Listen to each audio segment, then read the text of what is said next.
Imperial Uncle. Chapter 1. I'm an Imperial Uncle, His Imperial Majesty's uncle. But in truth I'm an uncle once removed. My father was brothers with His current Majesty's grandfather Mingzong, the Emperor Tongguang. His Majesty and I are actually cousins. But the former emperor's brothers are long dead and gone.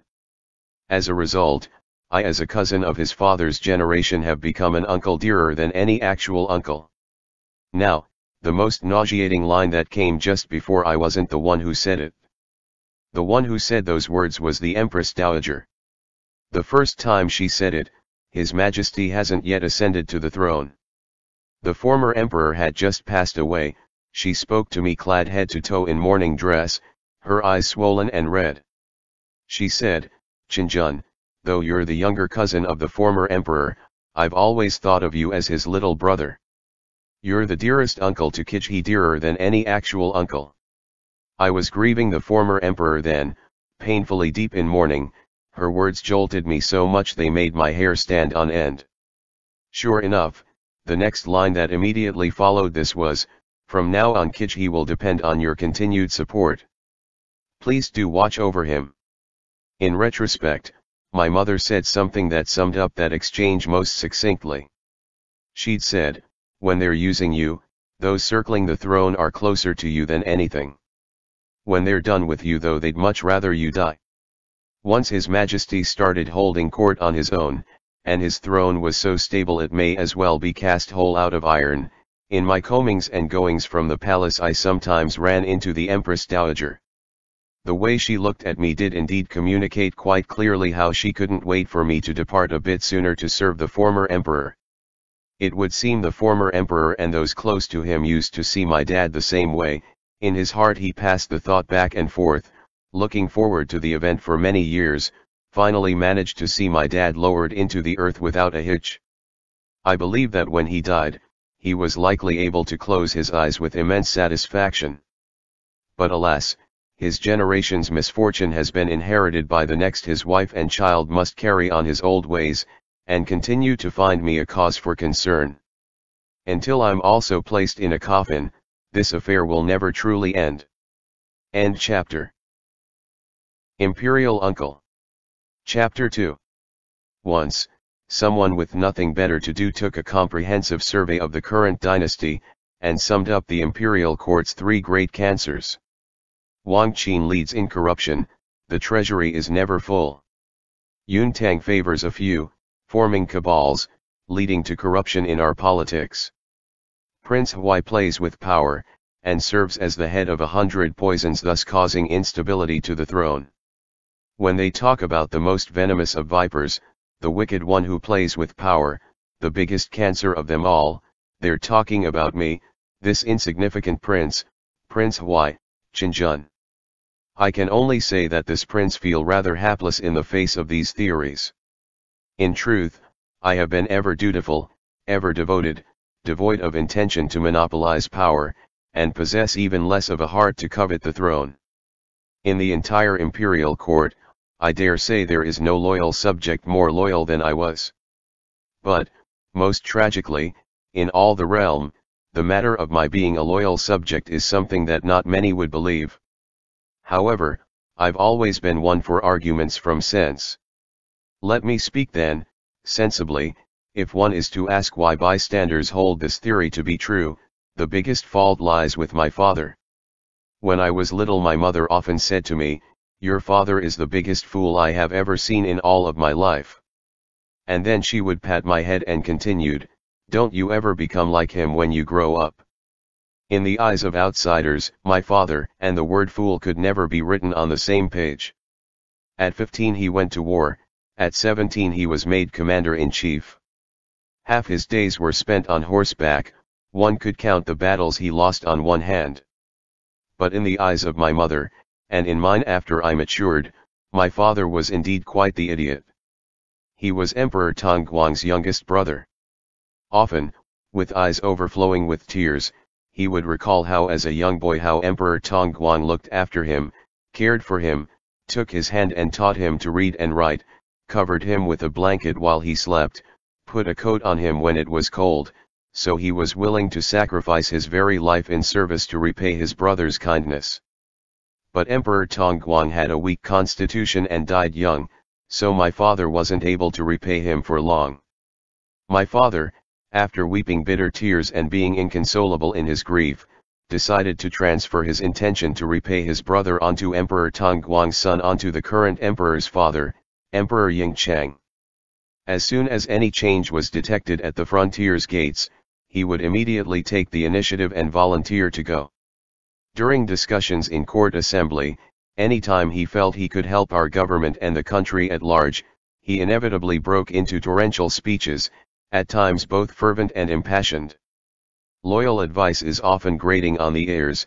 He thought he did these things out of loyalty, but to the emperor, this was the very definition of a subject having contributions so great he could belittle his ruler. This was what one called having power in one's grasp and thus becoming arrogant. My mother tried to talk to him before, but he never listened. He thought a woman's views worthless. He thought, how could his blood-related nephew emperor not feel his wholehearted devotion, clear to heaven and earth, sun and moon? My mother could do nothing but look on as he remained a fool to the end. After my father passed away, his military power was immediately freed up and equally divided by some top figures within the government. I also merely inherited his title, and did not take on any position in any major ministry. Aside from myself, His Majesty has a number of cousins of his father's generation, each with their own titles of prince and any of which has more authority than our Prince Huai estate. But for some reason those standing on the outside always believe we hold some secret influence in our grasp enough to overturn the government. When the former emperor had just passed away, and the Empress Dowager said those nauseating words to me, I had no choice but to give her some empty promises. But little could I have known that on that very night, my elder cousins had a little meeting with some major players of the imperial court, and even I was brought along.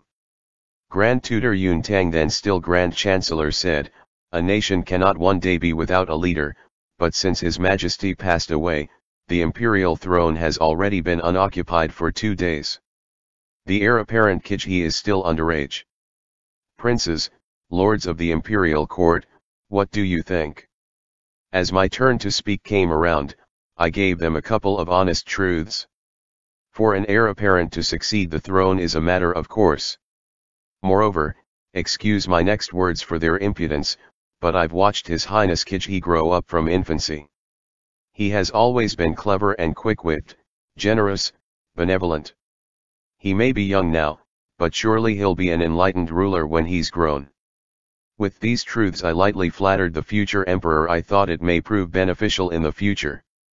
The next day, Kijhe succeeded, and became the emperor. On that very night, the empress summoned me to the palace. In the imperial study, she sent away every last attendant, and holding His Majesty's hand she said, Your Majesty, you're the emperor now, and you must not forget the work your imperial uncle Prince Huai has done. From now on, surely he'll be there to support you in matters of state. Her gaze was full of meaning. I wanted to explain myself, tell her she must have misunderstood something, but I couldn't. People are like that, the more you want to show them that you haven't, the more they feel that you must have. The secret influence of the Prince Huai estate grew stronger day by day in everyone's, especially the Empress's, imagination. So I had the honor of being this government's most powerful subject, the great crafty prince in the hearts of everyone in the realm. That is, until today. Today is the 2nd day of the 4th month. The month is an even number, the day is also an even number. It's an auspicious day, suitable for the addition of a roof beam, marriage, baths, a journey's beginning. I'm sitting in the sitting room for receiving ordinary guests. Aside from myself there are 2 guests in the room, one is Yun Tang's son, Yun Yu, and the other I've been told is a low-ranking imperial censor freshly promoted into the censorate. Yun Tang, being a cancer only slightly smaller than I of the 3 great cancers of our government, came by his reputation honestly. One needs only to look as far as his son Yun Yu, not even 23 and already holding a number of positions in our government, censor-in-chief being one of them. I estimate this brand new censor likely is a few years older than Yunyu, and yet can only show great deference to him, allowing Yunyu to drag him to pay me a visit. Yunyu says to me with much gravitas, "Censor, he is an extremely rare talent, but he's still young and inexperienced. I hope you will look after him in the future, Prince Huai." Then he turns to minor censor He, who's sitting there behaving as properly as a coffin lid, and says, "You must know about Prince Huai. Not only is he the emperor's uncle, he's even considered the closest imperial uncle to His Majesty out of them all." Having become numb to these words over the years, I return a cordial smile to the minor imperial censor. It's a most ordinary visit. Or it should be. Right up until my consort, Princess Huai, barges in. Another nephew of mine, the heir of Prince Xiao, Qilai, once said to me, "Imperial uncle, you really are wonderful in every way, save only that no matter when and no matter what happens, you always believe that all the justifications in the world are on your side. Everything is someone else's fault, you are so dreadfully wronged. This is a most exasperating shortcoming of yours. I've always thought him incorrect. I am very much wronged. I examine myself quite often.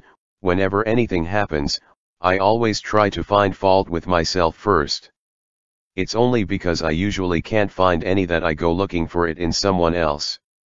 For example, right now I'm looking at Princess Huai and examining myself. Seeing if I really did do something to make her take such a drastically shocking action. After a moment's examination, I've come to the conclusion that I've done nothing wrong. In the years since Princess Huai married into the Prince Huai estate, I've respected her, provided for her. What she wanted in gold I'd never give her in silver. If she wanted to wear damask, I would never make her wear charmeuse. First, I have never said a single harsh word to her. Second, I've never taken a concubine. And yet, why? With her back straight as a ramrod and her head held high, Princess Huai puts her shoulders back and says, "Your Highness, I'm pregnant." Naturally, it's not yours. All goes quiet in the room. Censor He's face has gone ashen from shock. Yunyu bursts into a laugh. Princess Huai turns and points to a figure by the side door leading to an inner room, a figure that has been tied up like a rice dumpling. "Your Highness, I'm not afraid to tell you that the child in my belly is mine and his." Looking miserable, Censor He rises, trembling, and makes to go. Yunyu holds him in place by the sleeve and makes him sit down again. Yunyu himself continues to watch with a smile. With tears streaming down her face, Princess Huai stares at me and says sternly, "Today I've indeed done such a thing. I had to say it in public. Your Highness, what are you going to do with me?" Her gaze is as sharp as a saber. "I must tell you that what pushed me to such plight was entirely you. It's you who pushed me step by step to this point. I'd rather die than to keep on tolerating it. Even if I die, I must see to it that you have not a smidgen of respect left." Her eyes are scarlet red, filled with so much resentment it seems she wishes to pare down my bones and devour my flesh. "Your Highness, why aren't you saying anything right now? Why don't you dare reprimand me? Why can't you call someone to drag me off?" "That's because you don't have the gall. Because you owe me." I hear a creak. It appears that Yunyu has taken a sip of his tea, and is continuing to spectate while nursing his tea, looking to be in rather high spirits. Princess Huai takes a step forward and stares at me ferociously. "Because you're afraid that everyone will know that Prince Huai, Qinjun, is impotent in the ways of the bedroom and is a cut sleeve. The most humiliating affair of all time happens today in my estate." With a clack, a teacup touches the table. Yunyu's voice sounds, "Princess Consort Huai, as an outsider, allow me to say something fair. To say he's impotent in the ways of the bedroom would be filing a false charge on your account. Prince Huai has gone to the brothel with us many times. Though he does like men, others, and I as well as those hired men and women could all bear witness that Prince Huai is quite accomplished in the ways of the bedroom. There's certainly no talk of him being impotent at all." End chapter. Imperial Uncle. Chapter 3. Princess Huai begins to laugh. She rocks back and forth in place, laughing so hard she can't catch her breath. She points to me. Do you know that you've ruined my life? I hate you. Live or die, I'll never let you get away with it. That's right, I'm going to make a scene today in front of outsiders. I want everyone in the realm to know that you, Prince Huai, have been cuckolded. Then she points at the rice dumpling by the side door. A gurgling sound accompanies her words as she says to me, "So, Your Highness. Seeing this lover of mine, do you feel very much surprised? I wonder how you plan to punish him and I."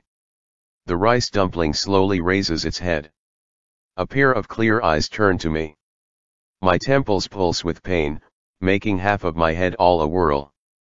I want to tell her, "You're wrong, the chief culprit who created today's situation was never me to begin with." In the several years since Princess Huai married me, she and I have indeed never consummated our marriage, but the root cause wasn't because I didn't want to. It's fundamentally because she wasn't willing. Princess Huai is Li Yu's daughter, and Li Yu was a famously devoted official of the court. In a court of fowl with 3 great cancers, Secretariat Director Li Yu was seemingly a pure white pillar standing amid silted turbulent waters. The former emperor and the current empress dowager heavily relied upon him. In the end, having overworked, he died in the Yamen at mere 46. Back then this prince was at the prime of my youth and had just reached a marriageable age. Lest I marry one of Wang Qin or Yun Tang's daughters and the cancers metastasize into a lump, the Empress Dowager played matchmaker personally and promised me Li Yu's daughter, so that Li Yu could at least act as some check on me, this one great cancer.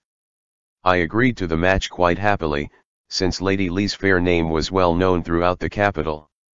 According to some, she had a face that could launch 1,000 ships, and she was also masterfully accomplished in the arts. Which young man would not love such a beauty? I even sent someone to ask about her, and found out that her maiden name was Ruru, that she favored pale yellow, pink, and Baijuyi's poetry. The only thing I did not do was climb the Li estate's walls myself, and write a few of Poet Bai's lines onto leaves and throw them into the garden beneath her chambers. Yet later I heard that once Lady Ruru got wind that she was to marry me, she cried her eyes out and went on a hunger strike in protest, not wanting to marry a treacherous prince like me. Li Yu and his wife set about lecturing her on responsibility for the greater good, and only after a few days of persuasion did Lady Ruru decide to abandon the self and marry into my estate for the sake of all living beings under heaven. Of course, to hear such a thing wasn't exactly pleasant. But I thought, I was after all a prince, surely I'm not as loathsome as all that. And, that as soon as she crossed my threshold and saw my handsome appearance and my devoted, broad-minded soul, she would change her mind and get along well with me. On our wedding night, I lifted her veil away and did indeed see the face of a most outstanding beauty.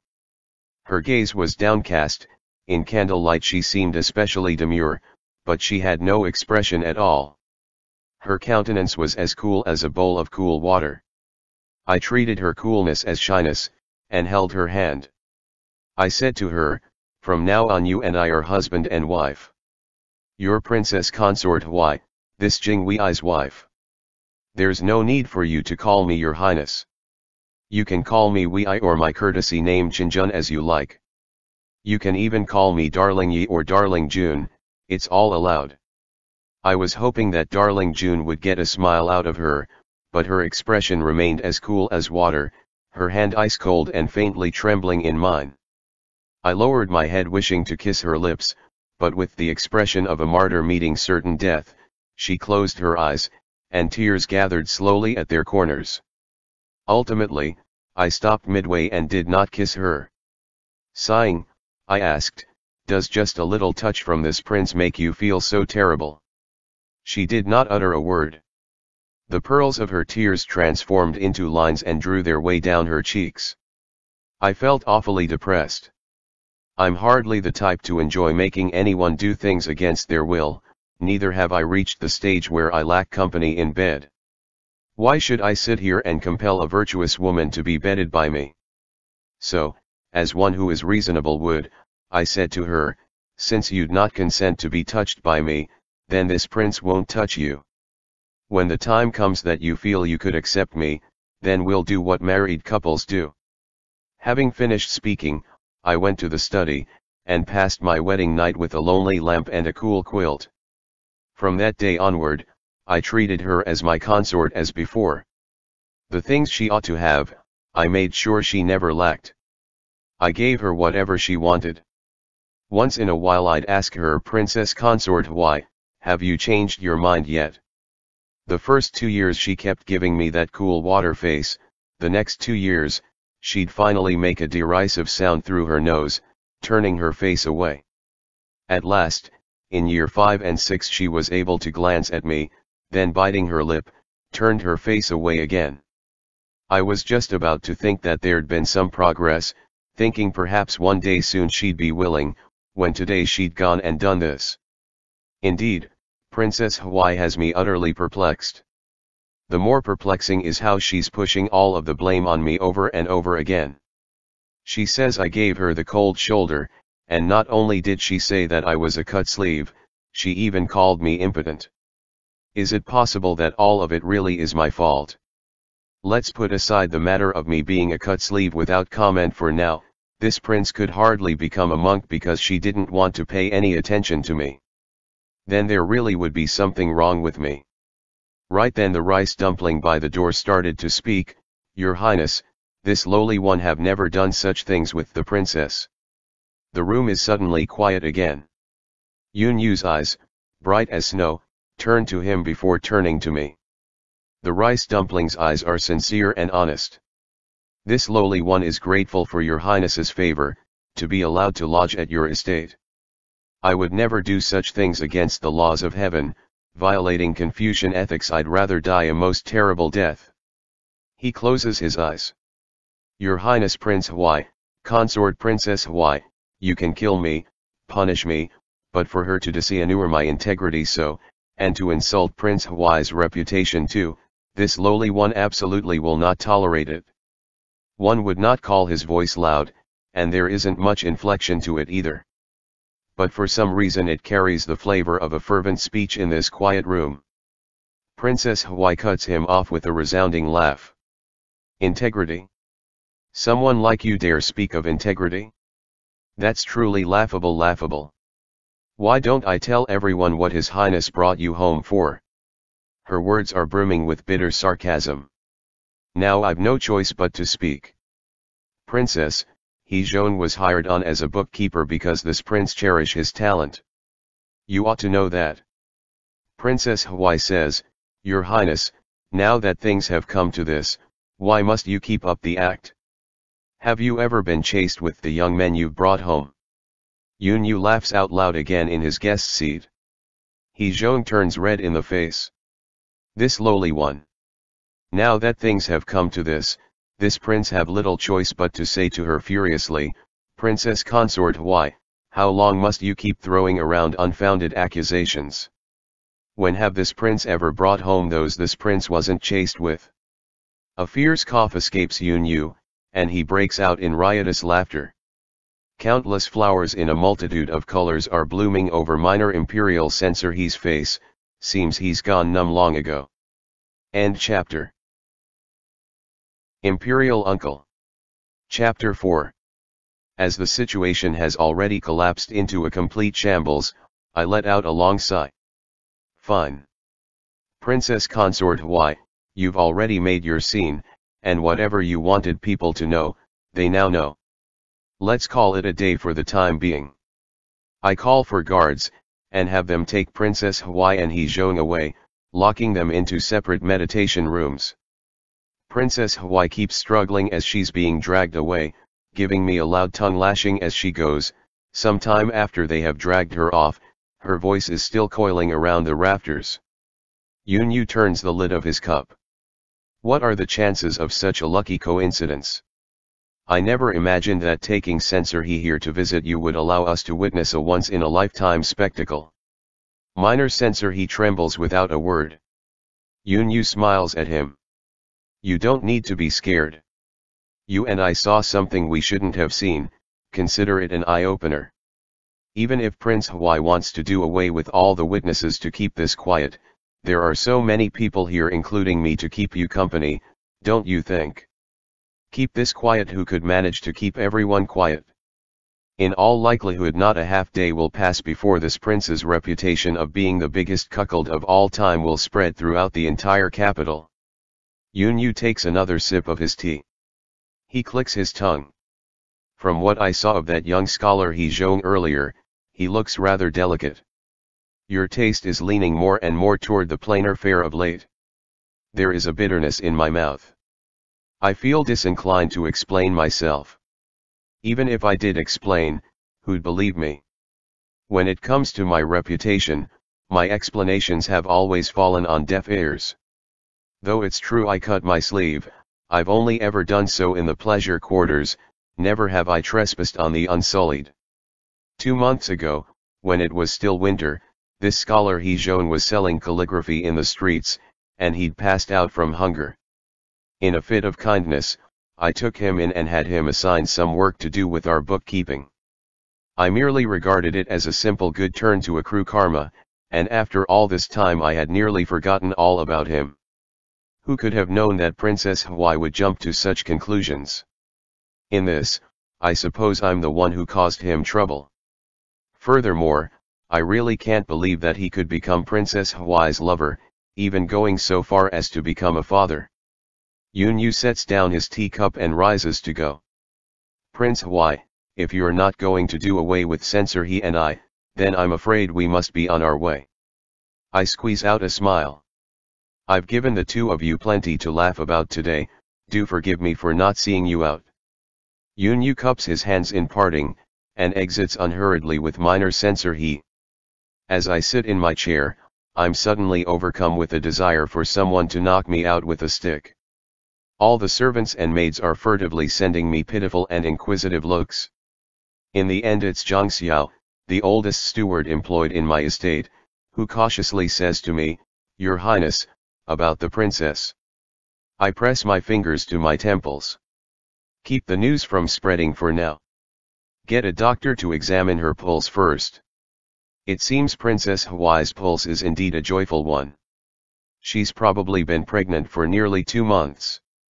This child could be anyone's but mine. 2 months happen to match the time frame of He Zhong moving into my estate as well. The news spreads even faster than I thought it would. It's only afternoon when a eunuch comes calling with His Majesty's verbal instructions, a summons for me. Amidst the imperial garden, green leaves cast shade and fresh flowers vie for beauty. I step onto the sinuous gallery, the koi in the pond beneath my feet are accustomed to people feeding them, and as soon as they catch the slightest hint of a silhouette, they happily school themselves into the same place, forming a riot of red to trail the shadow on the pond. At the end of the gallery, I make a turn past 2 groups of flowering shrubs and an unusual rock formation. In the palace hall with the door ajar, a figure clad in bright yellow is writing, scroll in hand. After the eunuch announces me and I'm given leave to enter, I step into the hall and kneel before the desk with due ceremony. The bright yellow sleeve shifts, setting down brush and scroll. You're here, Imperial Uncle. Do rise at once, there's no need for all this formality. His Majesty hasn't called me Imperial Uncle much in recent years, he usually calls me Prince Huai, perhaps Chang Jun. Every time he starts calling me Imperial Uncle again I feel my heart leap to my mouth, since nothing good ever follows. Sure enough, I rise to find the brows of my emperor cousin nephew lightly furrowed, his imperial countenance full of concern. We have just received news that a familial rift has been troubling your estate. Is it true? It's not so bad as to be called a familial rift, just some sundry trifles hardly worth mentioning. Kijhe's brows unfurrow somewhat. Half leaning on the dragon throne, he asks, what do you plan to do with her? The Empress Dowager acted as a matchmaker for this princess of mine, while the Emperor officiated our wedding. If I must punish her, then I probably ought to think of these two and send them a note. So I tell him, This is a family scandal and this prince would rather settle it behind closed doors, and this prince desire time to thoroughly investigate this affair in the estate before considering what comes after. Kijhi picks up a memorial before him and flips through its folds. Since you wish to settle things behind closed doors, we will ask the ministry of the imperial clan to stay out of things for the time being. We heard Princess Consort Huai has already confessed to everything. Do you need to investigate this anew? Even though that is what she claims, ultimately the facts should still be examined. One must not wrongfully accuse the innocent relying on a one-sided story. Kijhi closes the memorial. This one-sided story you speak of must be referring to the princess's claims. Then who would be this innocent? Princess Consort Huai, Hezhong, and all those connected to this, must be investigated prudently. This prince believed they must not be wrongfully accused. Memorial in hand, Kijhi says, "Oh, so that other relevant person is named Hezhong." Then a spurious smile seemed to appear with a lift at the corner of his mouth. "Imperial uncle, next time you bring someone home, you should be more cautious."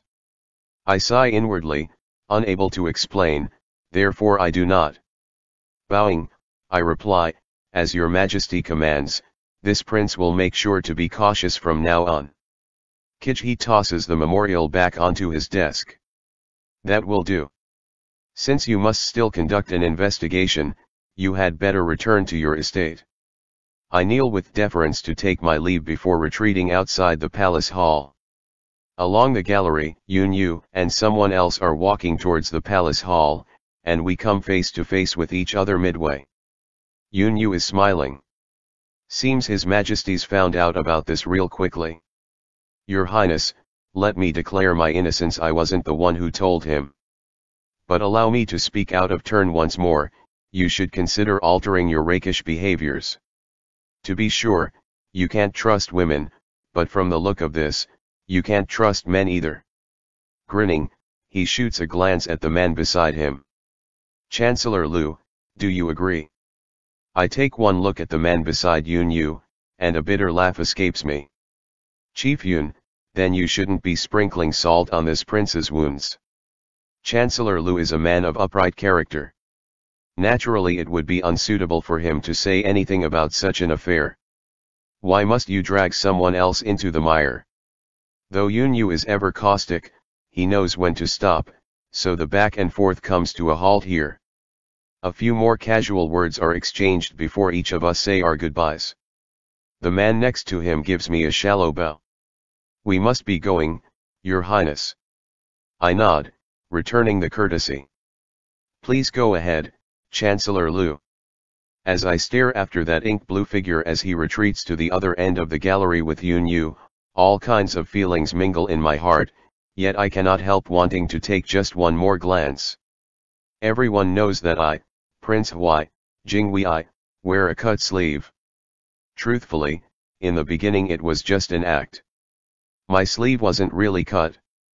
Back then I was thinking that it must be exhausting for the Dowager Empress and my Emperor nephew to worry about me so. In the best case scenario, if I were to have progeny, he'd only end up in about the same situation. Therefore, why not simply let the Prince Huai title end in my generation? And so I played at preferring men, to calm the Empress and His Majesty's heart. Tell a lie enough, and you'll start believing in it yourself. Pretend to have a cut sleeve often enough, and you'll really have a cut sleeve before you know it. By the time I realized the act had become the truth, this problem of mine was already irreversible.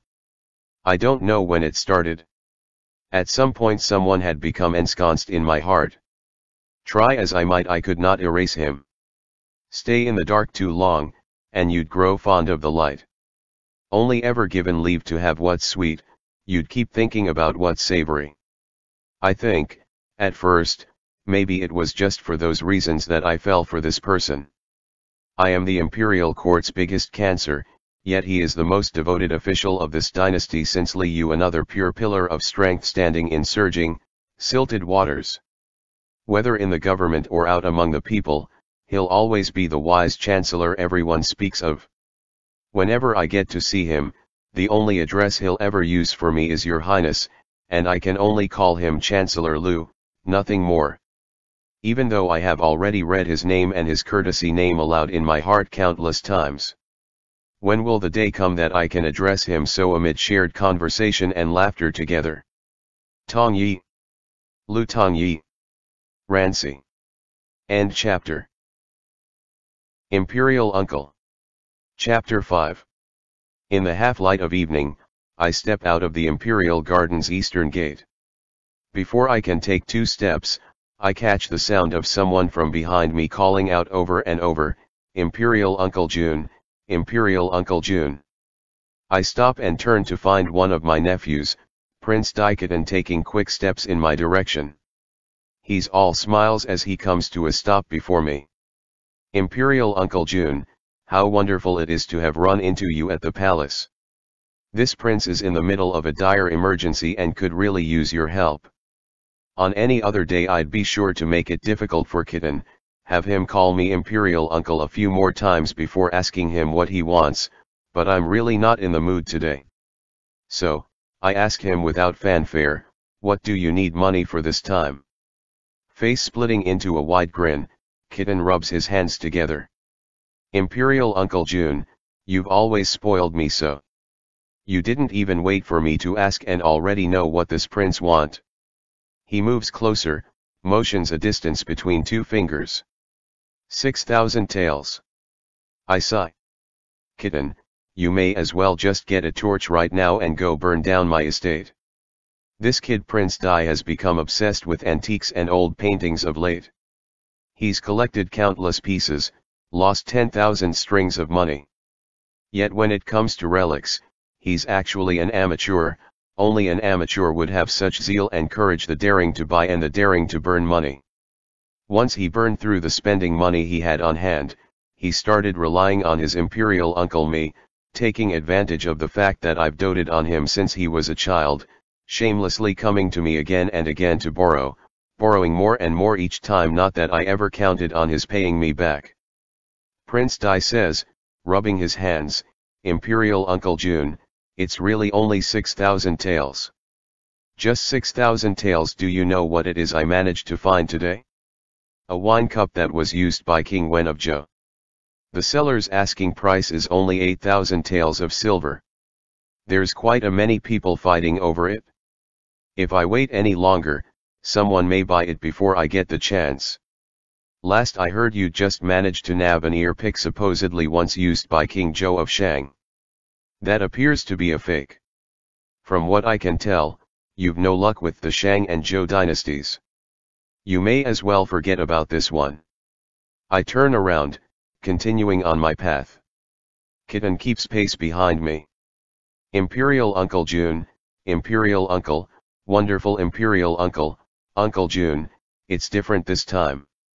Having been taken advantage of once, how could I have not learned my lesson? It really is the genuine article this time around. And besides, Imperial older brother's birthday is coming up in a few days. I wanted to present this item to him as a birthday gift. Imperial Uncle Jun, just think of it as helping your nephew reach this goal. How about I put your name on the gift list and make this wine cup a gift from the 2 of us, so you'd have a share of it too? Will do, you think? You don't say. The thing costs 8,000 taels, I as your imperial uncle put in 6,000, so when you write a gift list shouldn't you really be writing your name far behind mine? I say to Kitten in all earnestness, if you can fix this problem of yours and stop collecting random relics, His Majesty will find it immeasurably comforting. He'd be happier than if he'd received 10 giant cauldrons King Wen of Zhou used to offer sacrifices to the heavens with. And yet, obstinately, Kitten remains impenitent. My words go in one ear and out the other. He takes hold of my sleeve. Imperial Uncle Jun, think of it as my begging you then. How about 5,000 taels? Can you lend me 5,000 taels? I heave another sigh. Why don't I just turn around now, make a formal request to His Majesty, and ask him to convert an area of Hunan Prefecture into your fief? Allegedly there are many ruins and tombs left behind from the Zhou and Shang dynasties in that region. I can get you an additional 20 able-bodied men and a carriage full of hoes and iron shovels. You can spend your days keeping watch over the excavation. You're sure to dig up something precious. It definitely eclipses what you're doing now. Kitten ignores everything except for his grip on my sleeve. He grins, showing all his teeth. Imperial Uncle June, 4,000 taels. How about 4,000 taels? Only just this morning I was made a cuckold, and now in the afternoon I'm treated like an easy mark. When it comes to current circumstances, I'm feeling rather despondent. As though his mouth has been smeared with honey, Kitten says sweetly, I know you'll definitely lend it to me, Imperial Uncle June. Out of everyone, I know you've always been the one who loves me most. I sigh again and again, I don't know how to handle him at all. The reason why Kitten dares to act like this probably does have something to do with the way I've been indulging him since he was a child. Come to think of it, whether they're the former emperor's sons or the sons of my older cousin princes, including Kijhe, such as Kitten, Kifei, and Kilai, all young imperials around the same age, I played with them all when they were young children. Among them, the former emperor's sons Kitten and Kifei, and the prince's sons Kilai, Kijhan, and Kikin loved spending time at my estate the most. Kitten is bright, bold, and charming. There was only a mother-in-blood differences between him and the young emperor, but it was like they weren't brothers at all. Kijhe was tight-lipped as a child, quiet, and kept all his uneasiness on the inside. Whether he wanted something, or didn't want something, he never said anything about it. When Kitten wanted something or didn't want something, he made sure you knew, and whatever he wanted, he had to have. Due to this strong suit of his, he was able to spirit many good things away from my estate. It's also due to this reason that it seems I've always loved Kitten most. It was alleged that the Empress once thought I would change my mind to support Kitten instead, and threaten Kijhe's place on the throne. Later, when I learned about this, I found it a bit absurd. Putting aside the fact that I don't have the power to go around choosing or ousting the heir apparent, even if we go by Kitten's character alone, it'd be best if he never gets to be emperor. If he was the one sitting on the throne right now, in all likelihood our treasury would already be empty and the fall of the empire wouldn't be far off. Kitten grips my sleeve, and looks at me as cheerfully as before. I suppose that if I don't agree to give him the money, I'll have no hope of getting my cuff back. For lack of better options, I prepare to nod. When I think of the large sum about to be crossed off the estate's register, I feel a faint stab of pain in my chest. Right at that moment, in the periphery of my vision, I spy an ink blue figure as it turns the corner along the path. Suddenly my heart feels elated for no apparent reason. Maybe heaven feels sorry for me, so it's granting me this unexpected and unmerciful chance. Pretending that my attention hasn't been diverted at all, I say to Kitten, fine.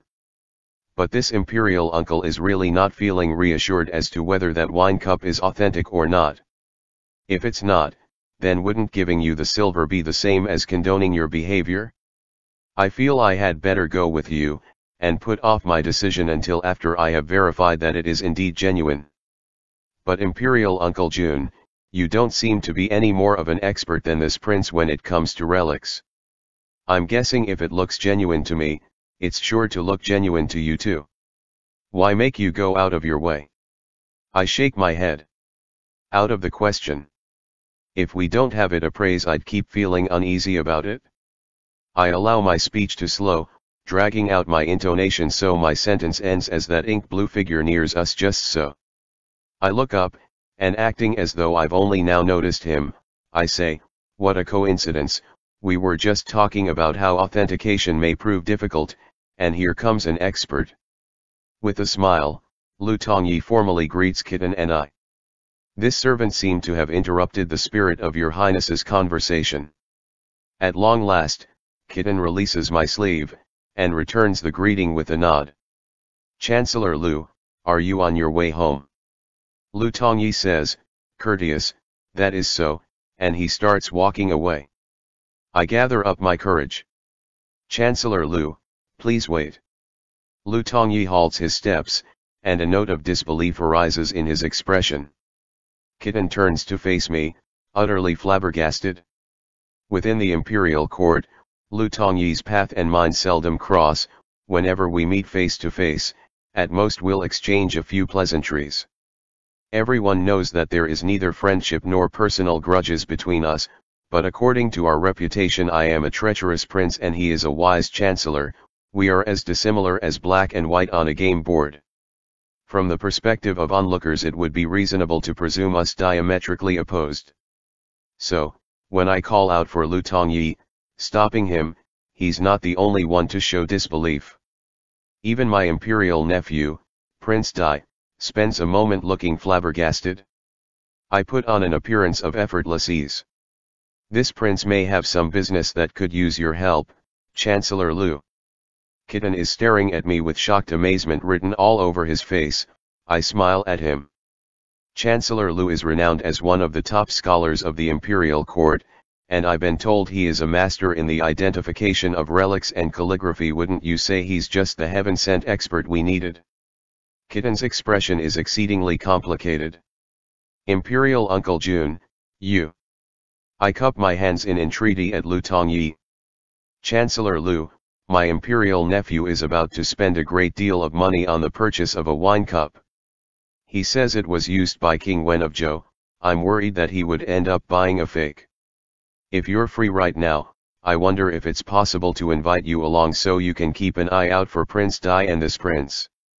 At the very least you'd be able to keep us from squandering thousands of taels of silver on a counterfeit article and giving everyone a good laugh.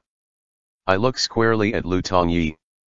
All these years at court, I can count the number of times where I had a chance to look him eye to eye on one hand, so as I stand in this spring breeze, my heart is all aflutter. Lu Tongyi has always been cautious and self-disciplined. He probably won't want to be tainted by my foul miasma. In all likelihood he'll find some excuse to put me off. Twilight, his features resemble an ink-wash painting, quiet colors, diffused, refined. It seems my heart will quiet and diffuse along the same vein. Princess Hui, familial rift, being made a cuckold, all these things have left me for the time being, having flown off far above the topmost layer of the heavens. A trace of a smile emerges on his face, and he says to me, "Thank you for your invitation, Your Highness." Naturally, this servant will not refuse.